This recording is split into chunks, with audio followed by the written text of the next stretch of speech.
Olá, gente! Vim trazer para vocês a resenha de um livro. Sim, produção, depois de muito tempo, eu tô trazendo a resenha de um livro. Eu fiquei meio sumida do canal. Na verdade, sim, eu tenho que ter mais regularidade para postar as coisas. Mas é que esse negócio de gravar vídeo e postar toma tempo. E aí nessa quarentena eu tô me enchendo de outras coisas também. Um pouquinho de cada coisa. E aí eu não consigo ter essa regularidade aqui no canal. Mas eu não me esqueci. Tenho 50 seguidores e tem que dar notícia para eles, né? Então, vim trazer aqui para vocês a resenha de um livro chamado O Apanhador no Campo de Centeios. E este livro é um clássico americano. É tipo um Machado de Assis aqui no Brasil. Carlos Drummond de Andrade. Sabe aqueles livros clássicos que a gente tem que ler na escola e depois fazer uma prova? Eu fiz isso no ensino médio, né? Eu tive que ler Quincas Berro d'Água, eu tive que ler O Grande Mentecapto. Teve outros livros que eu tive que ler e a professora lá ia dar uma prova pra gente, ou a gente fazia algum trabalho em relação à leitura deste livro. Então, este livro, O Apanhador no Campo de Centeio, tem é a mesma coisa com ele nos Estados Unidos. Eu não sei se continua assim, mas por muito tempo esse livro foi lido nas escolas. Era um livro meio que, tipo, era obrigado a ler nas escolas. Enfim, é um clássico americano. E aí eu lutei para poder conseguir comprar esse livro, eu não achava em lugar nenhum. Fui achar ele num sebo. Então ele é usado. E vocês que lutem. Porque como é um clássico e é um livro muito antigo, as pessoas que têm como eu, a gente não quer desapegar do livro. Eu não quero colocar ele pra roda, assim. Quero deixar só comigo, porque quando eu quiser reler, né? Então o livro tá comigo. Eu já é a segunda vez que eu releio esse livro, né? Enfim, vou deixar aqui para vocês a capa do livro e vou deixar para vocês também a foto do autor. Este livro, diferente dos outros, não é um livro que os personagens são negros, e também não é um livro que o autor seja negro. Então, sim, eu leio livros brancos, leio livros de pessoas brancas. Na verdade, comecei a ler livros de pessoas negras, sei lá, de um ano pra cá. Então eu trouxe a resenha desse livro para você. É sobre um adolescente de 16 anos. Ele começa o livro meio que de trás para frente. Ele. Gente, vocês repararam neste cabelo? Neste cabelo. Eu mudei o enquadre do celular. Não tô gravando com ele deitado, tô gravando com ele em pé. Só para vocês contemplarem. Ai, meu Deus. E para vocês olharem nesse quadro maravilhoso também que eu fiz pro meu quarto. Olhem que mulher linda, Brasil. Ai, meu Deus. Enfim, voltando pro livro. É, Ele é um adolescente de 16 anos que gente, ele fuma pra caramba. É uma coisa que eu preciso contar pra vocês. Eu não sei se era uma coisa da época, né, que o livro foi escrito, mas o personagem fuma muita coisa, muita coisa. E bebe também, mesmo sendo ilegal nos Estados Unidos, adolescente bebê, ele consome muito álcool. O irmão dele é mais velho, é escritor, e o irmão dele começa a escrever livros e fica famoso por isso. E por fim, o irmão dele começa a escrever filmes para Hollywood. E aí o Holden fala que o irmão tá se prostituindo, né? E aí o Holden detesta cinema e vai o menos possível, assim. E tem uma, assim, ele ama muito o irmão, mas ele tem um certo ressentimento. Ele acha que o irmão tá se prostituindo, que o irmão se vendeu para Hollywood.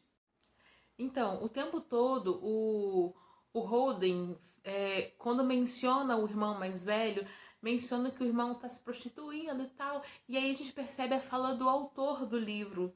O autor do livro, ele não quis vender os direitos autorais deste livro para Hollywood. Entendeu? Então, assim, é o próprio autor criticando essa indústria cinematográfica americana. Então, assim, ele se recusou, a gente não vai achar filme nenhum sobre este livro, porque ele não vendeu os direitos. Então, o autor materializa a insatisfação dele com a indústria por meio do personagem que é o irmão do Holden, né? e quando diz que o cara tá se prostituindo e tal. Enfim, o Holden, ele começa contando logo na primeira capa, na primeira página do livro, perdão, ele começa falando que ele teve uma estafa mental, ele passou por uma situação muito estressante e é essa situação estressante que o levou para o lugar onde ele está. Tudo dá a entender que o Holden está internado numa clínica de recuperação. E aí, ao longo do livro, ele vai contando os fatos que o levaram a essa estafa mental. Então, o livro é sobre isso. Então, quando a gente vai lendo o livro, a gente vai percebendo um adolescente em conflitos, com conflitos relacionais, com conflitos amorosos, com conflitos escolares. Ele já foi expulso de 4 escolas, sabe? Embora ele goste muito de literatura inglesa e ele seja muito inteligente, mas ele faz de tudo para não passar e ser expulso. Ele tem um bom relacionamento familiar, isso ele tem. Mas você vai perceber vários conflitos e que pra gente, às vezes a gente lendo, a gente fala, a gente vai pensar que são pequenas coisas, assim, poxa, isso é pequeno, mas pro personagem é grande, sabe? E aí eu queria trazer para vocês um pouco dessa análise do, sei lá, tentar fazer uma análise psicológica do personagem. Eu percebi pelo menos três ou quatro coisas assim, que me chamaram a atenção na personalidade deste personagem, no jeito de ser desse personagem. O primeiro fato é de que ele é um adolescente, então tá nesse turbilhão de emoções e que é bem próprio da adolescência, né? Você está se descobrindo, os hormônios estão à flor da pele, você tem essa fase questionadora, e aí tem coisas que você faz e você é adulto para aquilo, mas tem outras coisas você já que seus pais já dizem, ou a sociedade diz que você é muito infantil, então isso acaba gerando um conflito às vezes. Então a gente consegue perceber isso no personagem. Então ele vivencia esses conflitos e isso também com certeza influencia na escola, né? Enfim, o Holden, ele, nessas escolas pelas quais ele passou, ele sempre tem um conflito, ou com colegas, ou com professores, e isso é uma coisa que preocupa os pais, porque eles percebem que o filho está assim, super assim, perdido em relação ao futuro, sabe? Perdido em relação à vida profissional, à vida pessoal, e isso é uma questão que preocupa demais os pais. Para cada escola que ele passa, ele arruma um pretexto. Em todas ele é expulso por reprovação, porque são escolas tradicionais de renome que não querem uma pessoa que não queira estudar, jogando o nome da escola para baixo. Então, assim, as escolas convidam ele a se retirar, expulsam ele da escola. Mas ele também não faz o menor esforço para ser aprovado. Ele não faz a menor questão. Ele, não sei, talvez ele não concorde com a metodologia das escolas, enfim. A única matéria que ele vai bem é língua inglesa porque ele gosta, né? Tem esse histórico na família do irmão ser escritor e tal.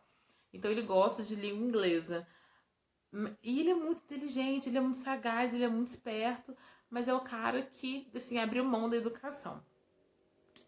Mas assim, ele abriu mão e a gente começa a entender o porquê que ele abriu mão, sabe? É porque na verdade ele está deprimido, ele está cansado.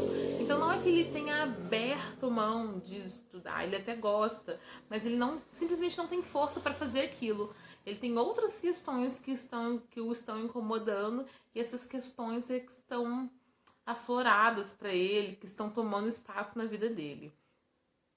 Bom, e aí uma coisa que me chama a atenção no Holden é o seguinte, ele diz, né, desses professores, dessas escolas que ele passou, ele fala que os professores, as escolas eram muito sacanas, e ele começa a dar alguns exemplos. E um exemplo que ele dá é o seguinte, de um diretor da escola que seria capaz de falar para o pai ou para a mãe do aluno que a comida da escola é excelente, que é muito bem servida, o cardápio é pensado de acordo com os nutricionistas, feito por nutricionistas, pensado para promover o crescimento fisiológico dos alunos, saúde e tal. E ele chama atenção para o fato de que os diretores poderiam fazer um discurso sagaz desse para convencer os pais de que aquela escola é uma boa escola, mas quando os pais não estão vendo, a comida que é servida é um lixo. É um arroz esquisito, é um frango sem gosto, é um feijão sem sal, entendeu? Porém, e para isso, assim, e por isso Holden fala que o diretor da escola é mentiroso, sabe? Que o diretor da escola é um sacana, porque tenta convencer os pais por meio da mentira. Na cabeça do Holden, aquilo tudo é mentira. A comida é uma merda e o diretor só tá contando vantagem pro pai pagar a escola. Mas na prática, na real, não é assim. Gente, isso daí eu queria chamar a atenção para vocês que é tudo na percepção do adolescente, na percepção de alguém que está sofrendo. Não quer dizer que todo mundo pense que a comida é ruim, não quer dizer que todo mundo pense que o diretor é um sacana. Essa é a visão de uma pessoa que está deprimida. Então, assim, pro Holden, nada vale a pena. Ele não encontra sentido em nada. Outra coisa que me chama a atenção, além do humor deprimido dele, é o fato de que ele diz que odeia mentirosos. Ele odeia mentirosos, mas o tempo todo ele mente e ele reconhece, ele sabe que ele mente. Tem várias falas no livro que ele fala que quando ele começa a mentir, ele não consegue parar e ele poderia passar horas mentindo. E isso é uma questão que incomoda ele bastante. Na psicologia, a gente chama isso de projeção. O- Ele tem um problema que é o problema da mentira. Ele até sabe disso. Ele sabe, ele conhece, ele reconhece que ele tem esse problema, que ele não consegue parar de mentir. Mas admitir, ele até faz isso no livro, ele admite que ele é mentiroso. Mas na medida que ele vai admitindo que ele tem um problema com a mentira, isso também traz um certo sofrimento. Então ele prefere jogar a culpa no outro. Então ele fala assim: o diretor é um mentiroso. Na verdade, ele é um mentiroso. O diretor não.